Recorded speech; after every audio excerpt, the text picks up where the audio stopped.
Mateus, capítulo 26, de 17 a 30.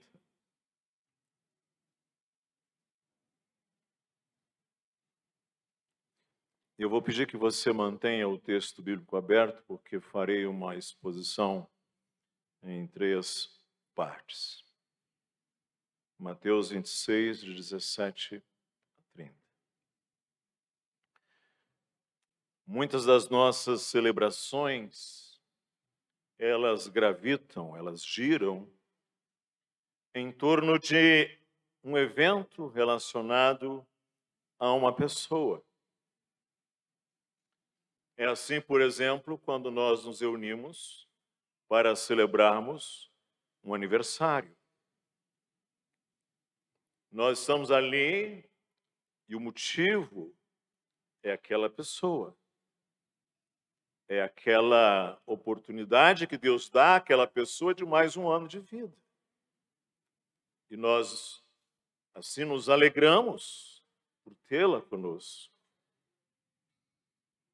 No casamento, quando nós nos reunimos, são os noivos.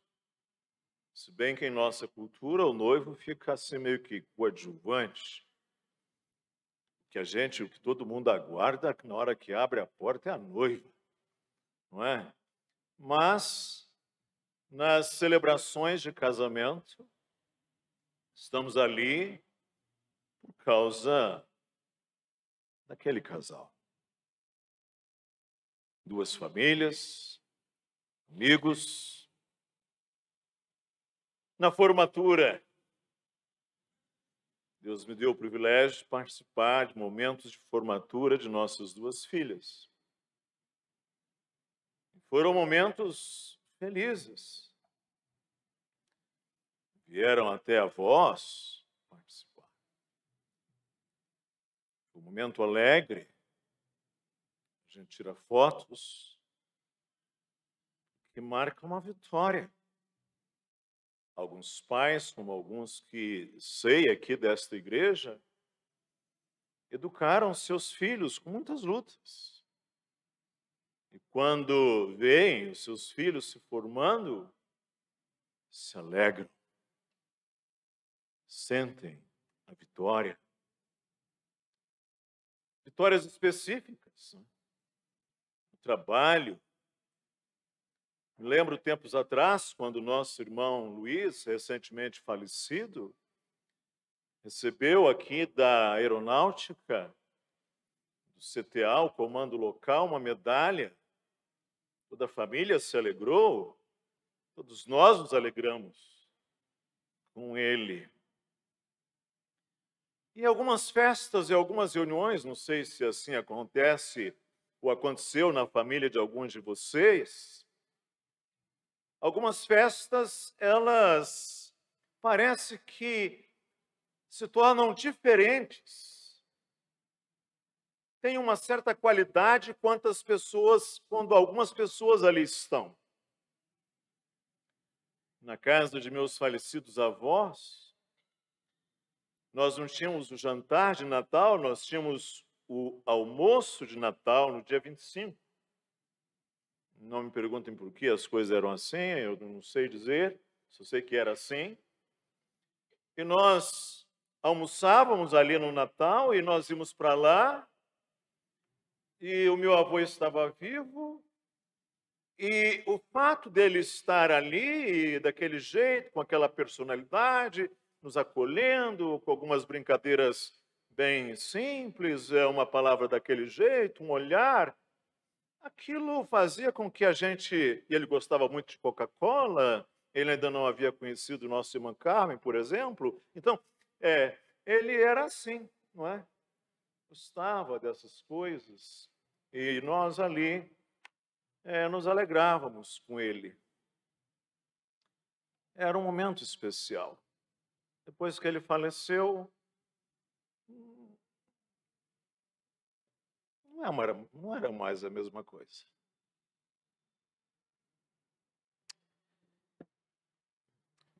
Leia esse texto.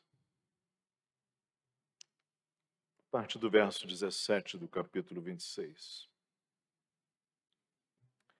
No primeiro dia da festa dos pães asmos, vieram os discípulos a Jesus e lhe perguntaram: onde queres que te façamos os preparativos para comeres a Páscoa? E ele lhes respondeu: ide à cidade ter com um certo homem e dizei-lhe: o mestre manda dizer, meu tempo está próximo. Em tua casa celebrarei a Páscoa com os meus discípulos. E eles fizeram como Jesus lhe ordenara e prepararam a Páscoa. Até aí. Páscoa. Nós estamos aqui, irmãos, no início do calendário dos judeus. Iniciava o novo ano. O primeiro mês do ano. Começava com a Páscoa. Porque a nação judaica começou com um evento.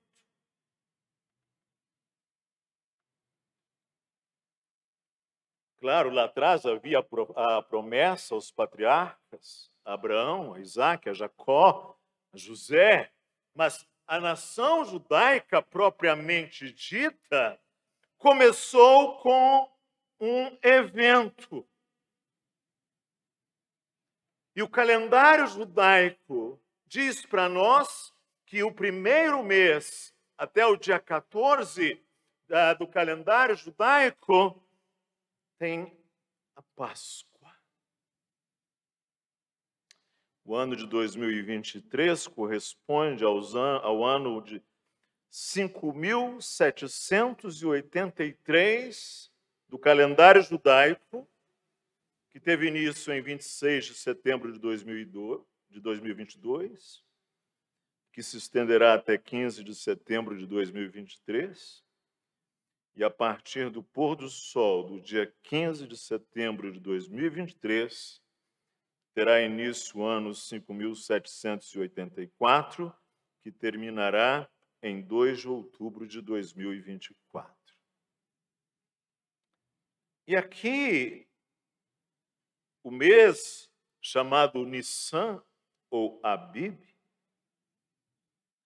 é o primeiro mês do calendário judaico, que é um pouco diferente do nosso, razão pela qual talvez você tenha feito umas contas e não bateu muito bem na sua matemática, mas é que o calendário deles se formata um pouco diferente do nosso.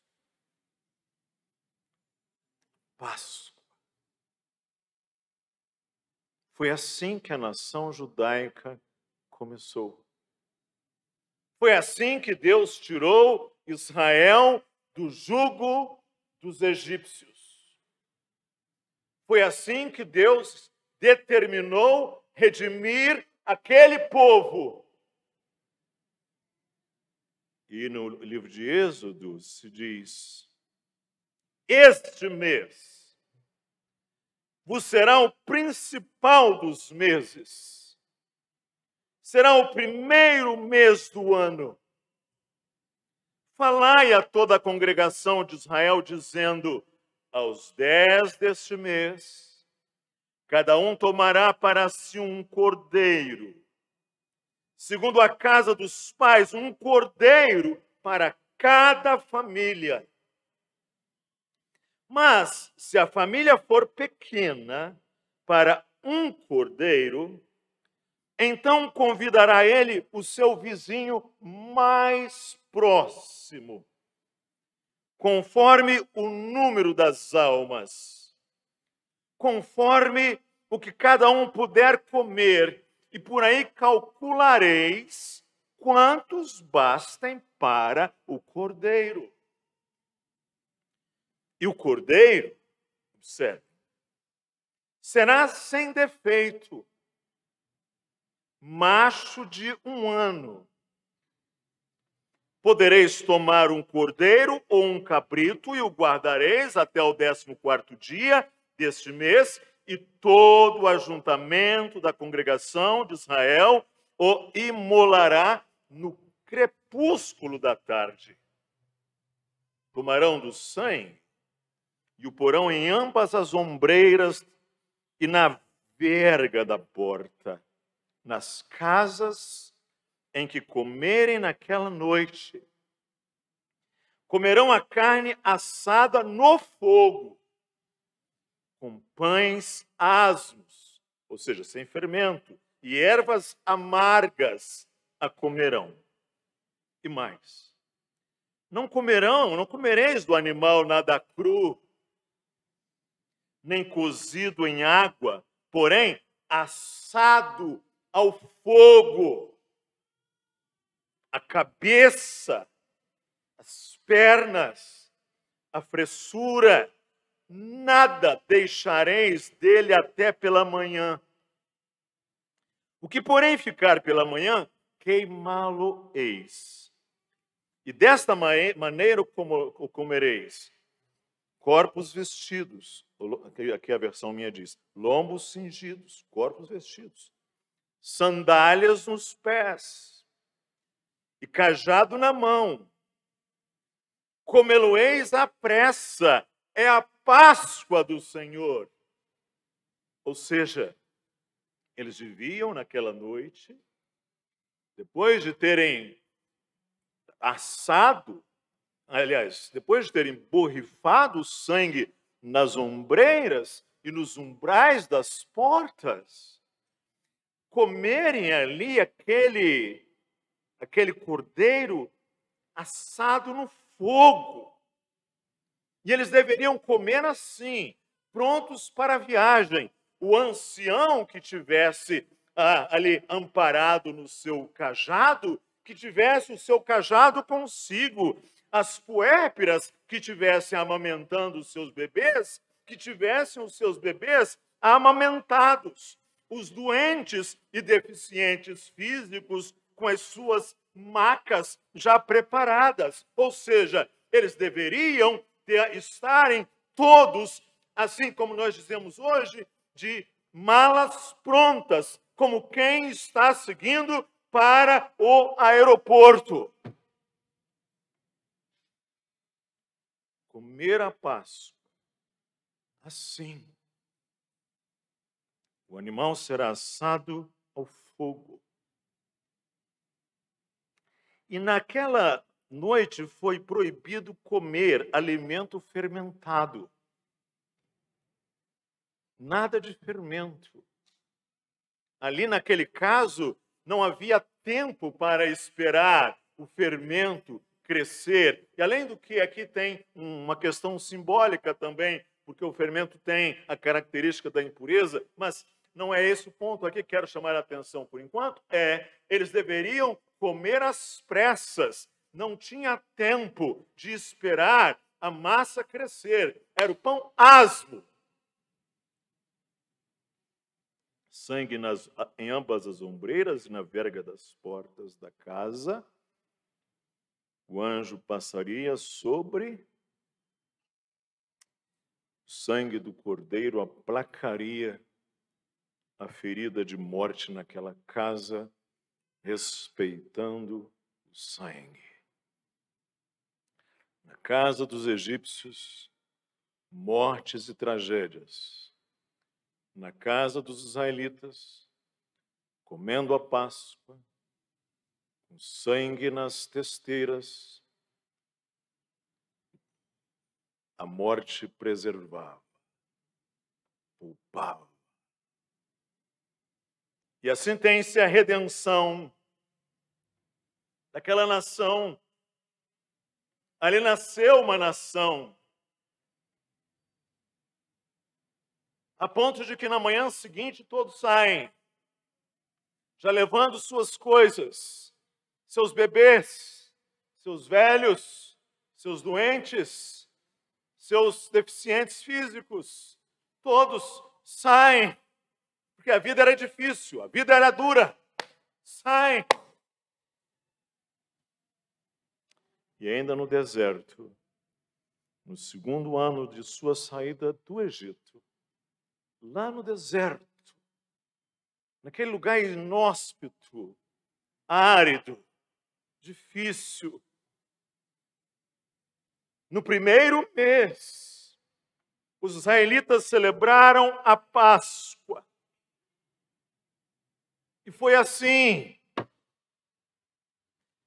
Cristo e esses apóstolos, eles cresceram conhecendo esta história.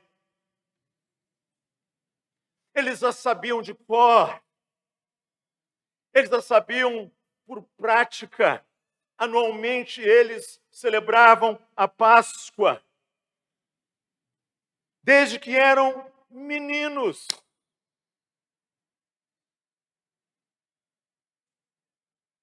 E agora se diz que era a Páscoa, festa dos pães asmos. Os discípulos perguntaram: onde queres que façamos os preparativos para comeres o cordeiro pascal? Ele disse: vão lá à cidade, digam lá, o meu tempo está próximo, vou celebrar a Páscoa com os meus discípulos aí. Eles foram e prepararam a Páscoa.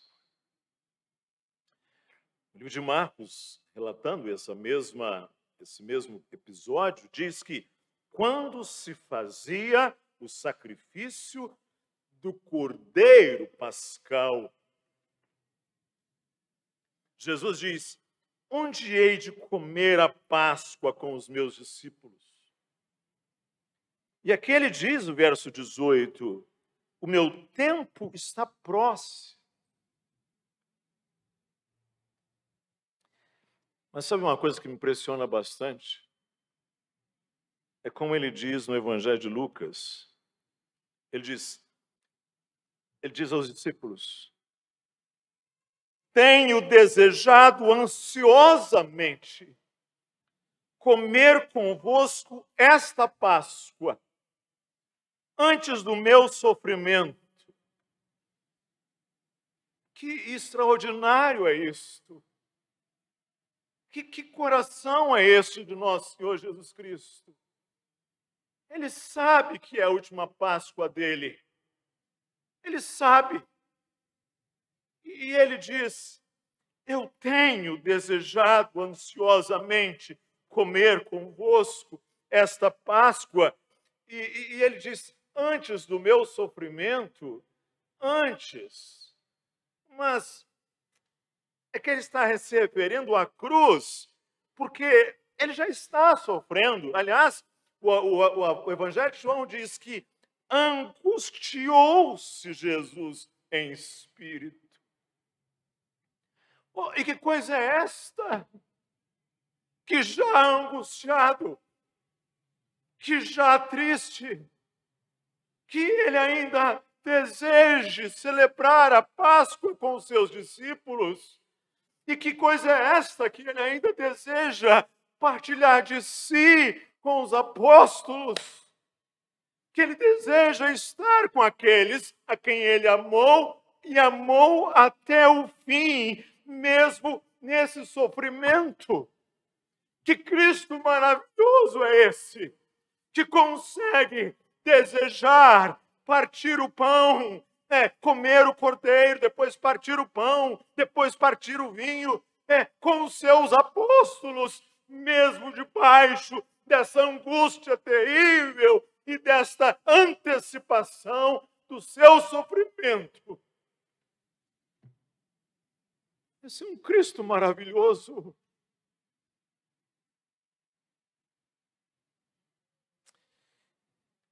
Mas aí vem uma questão.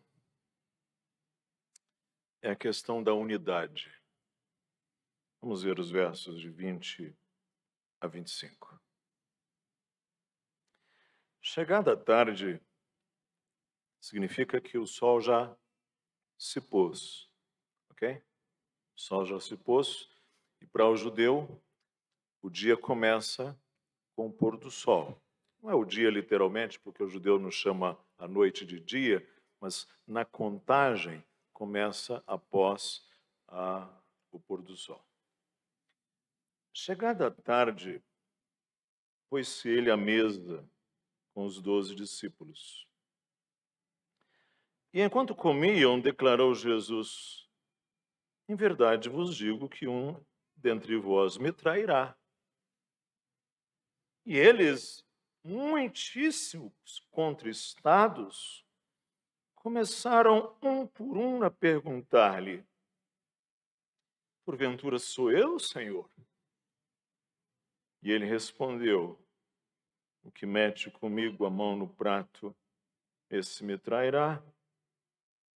O Filho do Homem vai como está escrito a seu respeito, mas ai daquele por intermédio de quem o Filho do Homem está sendo traído. Melhor lhe fora não haver nascido. Então Judas, que o traía, perguntou: acaso sou eu, mestre? Respondeu-lhe Jesus: tu o disseste. Sabe, gente, hoje a gente vai aos restaurantes e às vezes tem dezenas de pessoas ali comendo naquelas mesas. Aqui em São José tem restaurantes que têm lugares para centenas de pessoas, né? As pessoas vão ali, sentam-se, comem.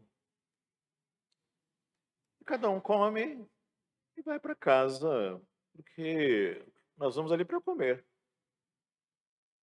não é? Para mais um. A gente nem sabe o nome da pessoa que está do nosso lado, nem daquele que está ali da frente, atrás. Mas para as culturas orientais, e especialmente para os judeus dos dias de Cristo, esse tipo de coisa não fazia sentido. Porque comer com alguém, dividir o pão, era partilhar a vida. Era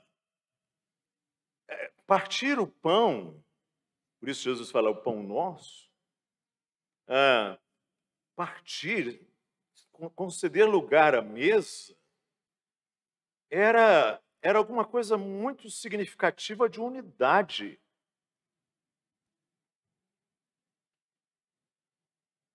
E você viu lá atrás que a Páscoa era uma refeição familiar. Ou seja, o cordeiro devia ser comido em cada casa, e no máximo, se a família fosse pequena demais, e hoje todas as nossas famílias aqui seriam pequenas, não é? Eu não sei se tem alguma família aqui que conseguiria comer um cordeiro numa única noite, hein? Tem alguém assim? Se tem, eu me assusto. Mas, ok, as nossas famílias hoje são pequenas, mas na época não é?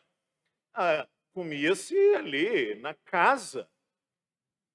E se não fosse pequena a família, então, o vizinho mais próximo era chamado. Você vai comer, vamos juntar aqui na minha casa e vamos comer as nossas duas famílias hoje. Ou seja, o cordeiro para a família. Isso era muito importante,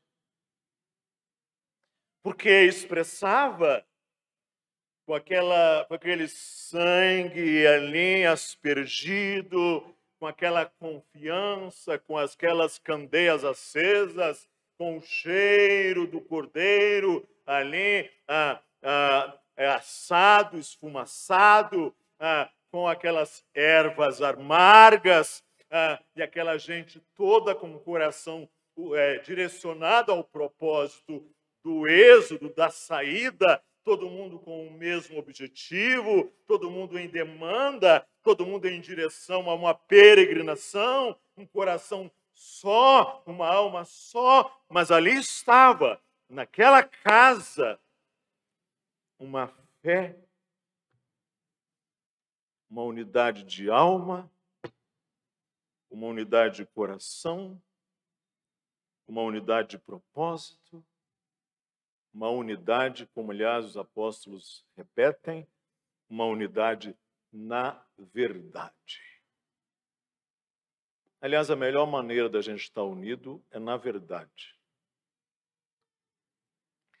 Essa coisa de comer junto é tão séria para o hebreu, que quando Jesus assentou-se para comer com publicanos, indo à casa de Zaqueu, por exemplo, ou comendo com publicanos e pecadores, os fariseus, os líderes religiosos diziam: eis aí um glutão, um bebedor de vinho, um amigo de publicanos e pecadores. Porque era sério comer com alguém. Se você for ao texto de João, quando Jesus diz: um de vós me trairá,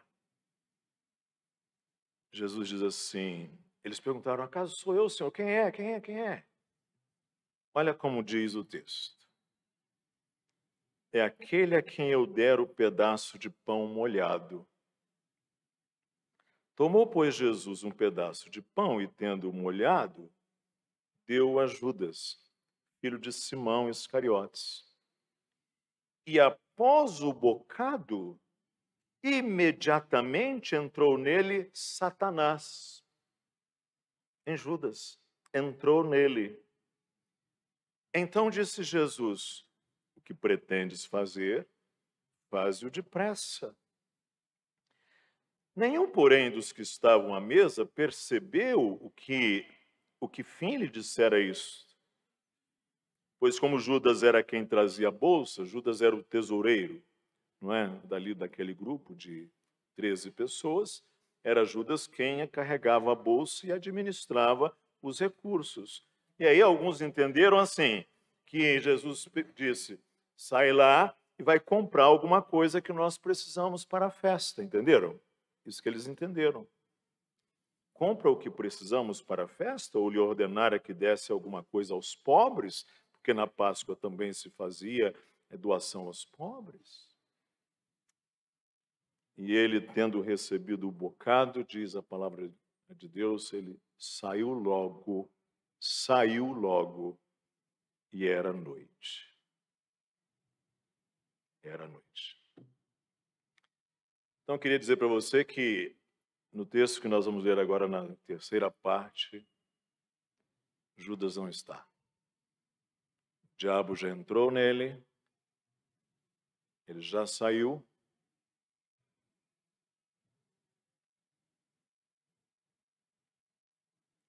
Porque não pode haver comunhão da luz com as trevas, porque isso é uma reunião de família, de unidade na fé, de unidade na verdade, de unidade de alma. Ele saiu. O diabo estava ali e aquela mesa não era lugar para ele. Vamos ver o verso 26. O que eu chamo agora de o inusitado. Porque até agora tudo foi como a Páscoa era costumeiramente celebrada. Tudo. Comeram lá, a Páscoa, normalmente. Só que agora tem o inusitado. Ou seja, é algo novo, assim. Não, os apóstolos nunca tinham ouvido isso antes. E nem Jesus tinha feito algo semelhante antes. Verso 26. Enquanto comiam, tomou Jesus um pão e, abençoando-o, partiu e o deu aos discípulos, dizendo: tomai, comei, isto é o meu corpo. A seguir tomou um cálice e, tendo dado graças, o deu aos discípulos, dizendo: bebei dele todos. Porque isto é o meu sangue. O sangue da nova aliança derramado em favor de muitos para a remissão de pecados. E digo-vos que desta hora em diante não beberei deste fruto da videira até aquele dia em que o hei de beber novo convosco no reino de meu Pai. E tendo cantado um hino, saíram para o Monte das Oliveiras. Pão e vinho. E uma novidade aí, desde Melquisedeque, não é? Quando Abraão, após lutar contra os reis para resgatar o seu sobrinho Ló, e Abraão ainda naquela época chamava-se Abrão, não é?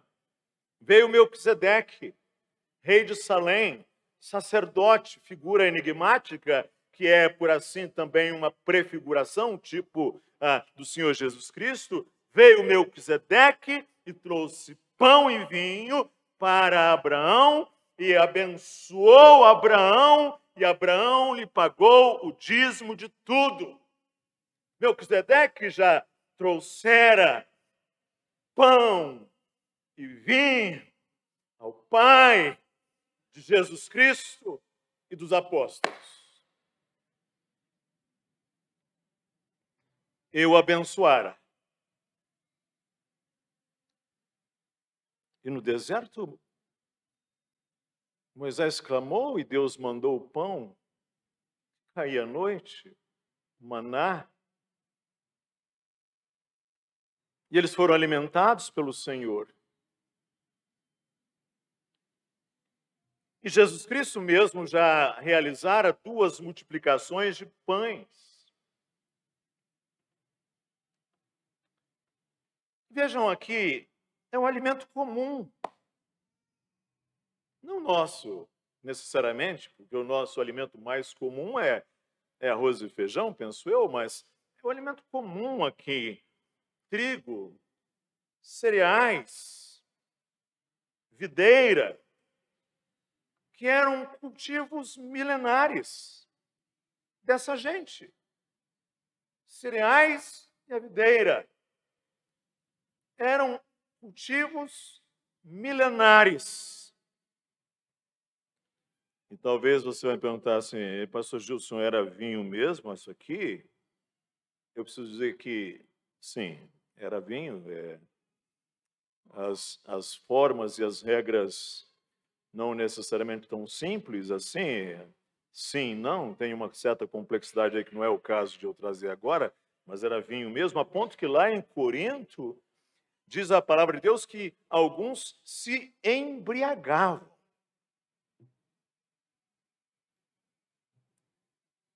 Mas o ponto de Jesus é que precisa ser o fruto da videira, porque ele precisa que aquele elemento que venha da videira, com aquela cor vermelho escura, lembre seu sangue. Esse é o grande ponto.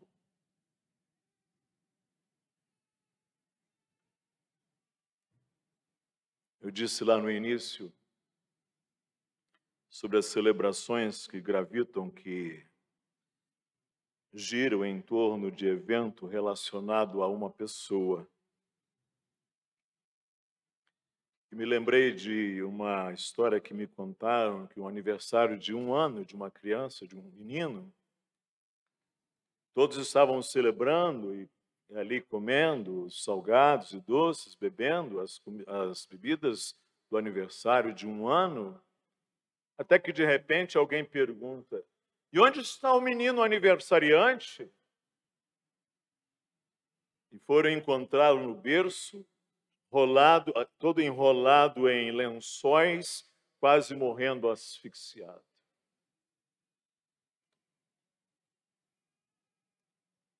Um aniversário em que o aniversariante está esquecido e quase morrendo asfixiado. Gente, isso aqui, desde a Páscoa, desde aquela noite, lá no Egito, aquela noite fatídica, isso aqui, desde o segundo momento lá no deserto, isso aqui desde todos os anos, quando José da Galileia e sua mulher Maria levavam seus filhos a Jerusalém para a celebração da Páscoa. Isso aqui que ele agora está fazendo a última vez. E agora, ele nesse momento trazendo esse inusitado, não tão inusitado como já disse, e ele dá o pão e distribui o vinho.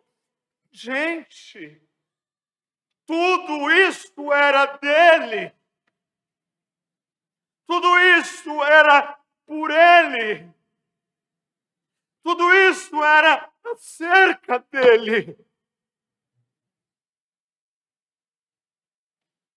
Tudo isto encontrava a sua hermenêutica, a sua explicação, a sua clareza, a sua luz, a sua elucidação naquele Cordeiro de Deus encarnado que tira o pecado do mundo, como dissera João, que estava ali nas vésperas da cruz, aguardando o sofrimento terrível e que tem desejado ansiosamente ter essa Páscoa com os seus discípulos. Tudo era por ele.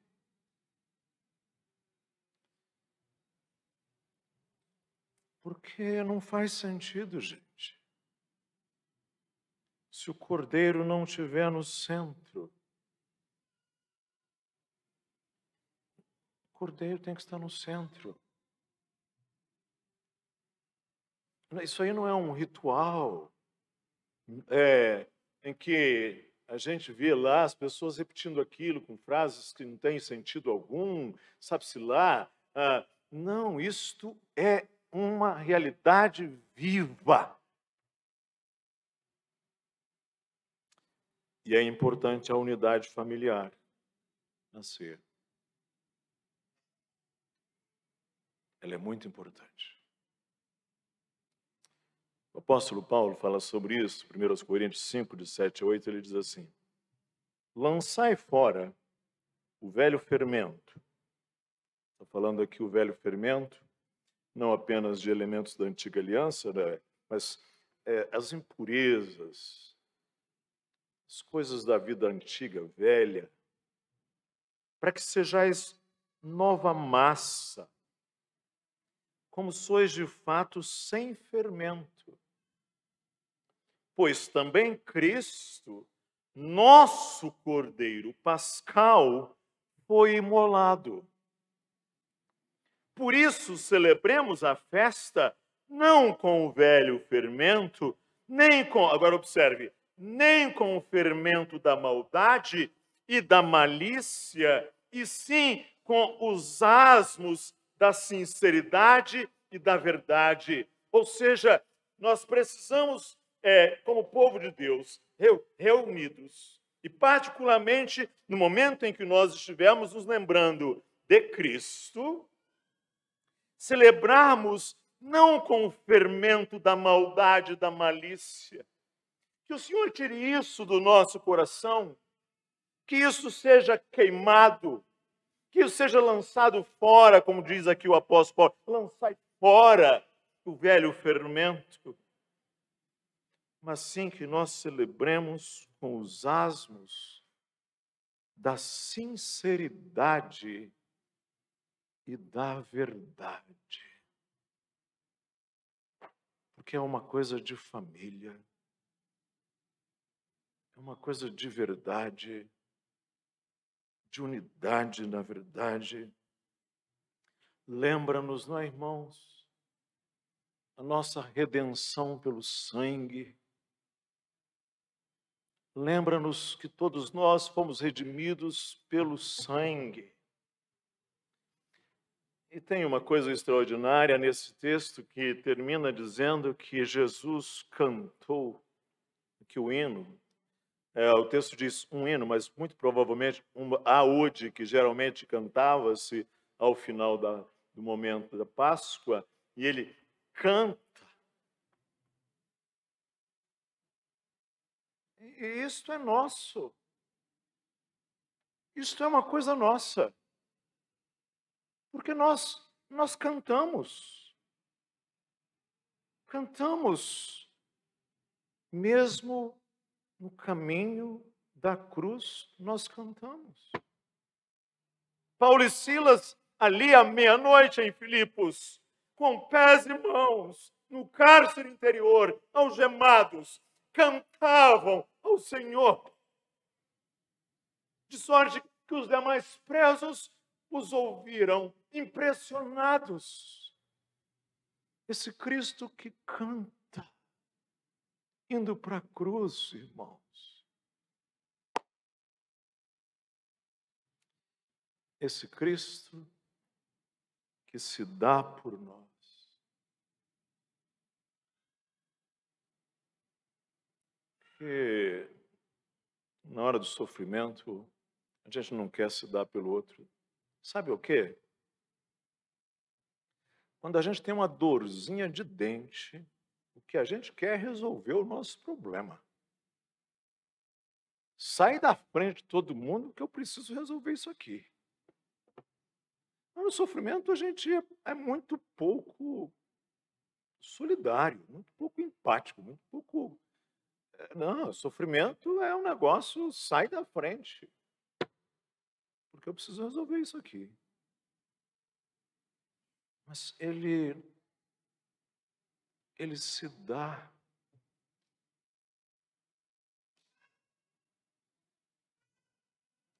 E ele se dá para nós a nossa necessidade mais fundamental. Por isso esses dois verbos, não é? Comer e beber. Comei dele todos, bebei dele todos. Se você ficar sem comer e beber um dia, a sua sobrevivência está em risco. Porque essa é a nossa necessidade mais fundamental. E ele se dá por nós. Ele se deu por você. Irmão, irmã, que nesta igreja preciosa de Cristo, o Senhor Jesus Cristo se deu por você. Se deu por aqueles 11 homens simples que estão ali, no qual ele forjou a imagem da graça em pedras brutas.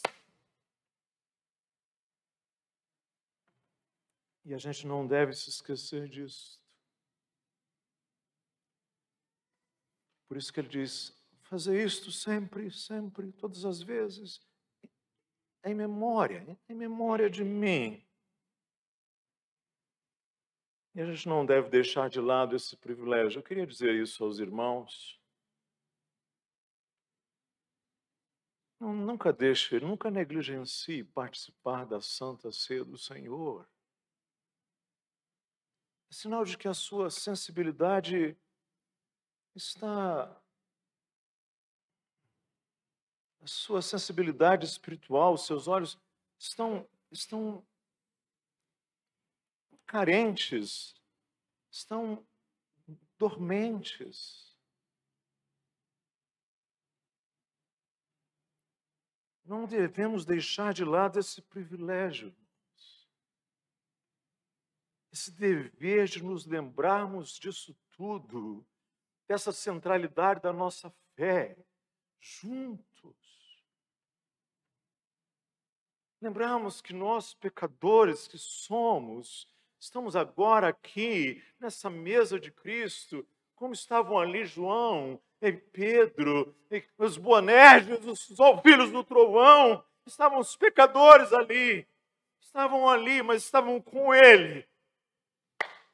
E o Senhor deu de si o sangue nas portas, Cristo já em direção à cruz, o pão, fruto da videira e diz: isto é o meu corpo, isto é o meu sangue. É para a gente se lembrar sempre, gente. É para a gente se lembrar sempre. A igreja deve vivenciar essa lembrança. Às vezes me dá assim uma certa lembrança de certas coisas, pego as fotografias da família, dos meus pais, dos meus avós, dos meus irmãos, mesmo dessa igreja, algumas fotos antigas, como a irmã Letícia colocou aqui dias atrás, me lembro, e essa vivência é importante demais. Eu dizia a um casal que atendia na última sexta-feira, no fim de tarde, noivos, eu dizia: vocês vão se casar, mas é importante sempre voltarem lá no início e lembrarem. No início, as coisas, a forma de como se conheceram, do casamento, dos votos, da lua de mel, do passeio, dos atropelos. É preciso, porque isto renova. A igreja precisa vivenciar essa lembrança aqui. Então, eu faço 2 apelos, e com isso finalizo. A quem negligencia. Se você está negligenciando a participação na Santa Ceia, renove isso. Renove este voto. Renove este compromisso. Porque isso é uma história de sangue, isso é uma saga, gente. Isto é o rastro de sangue da nossa fé.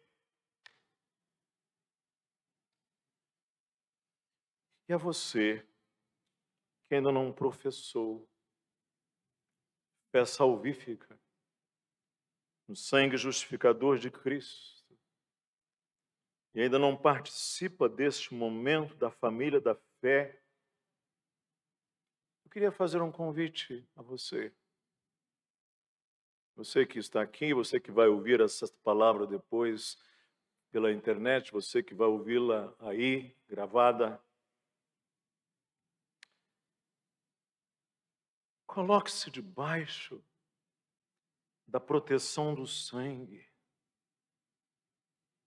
nas ombreiras e nas vergas da porta.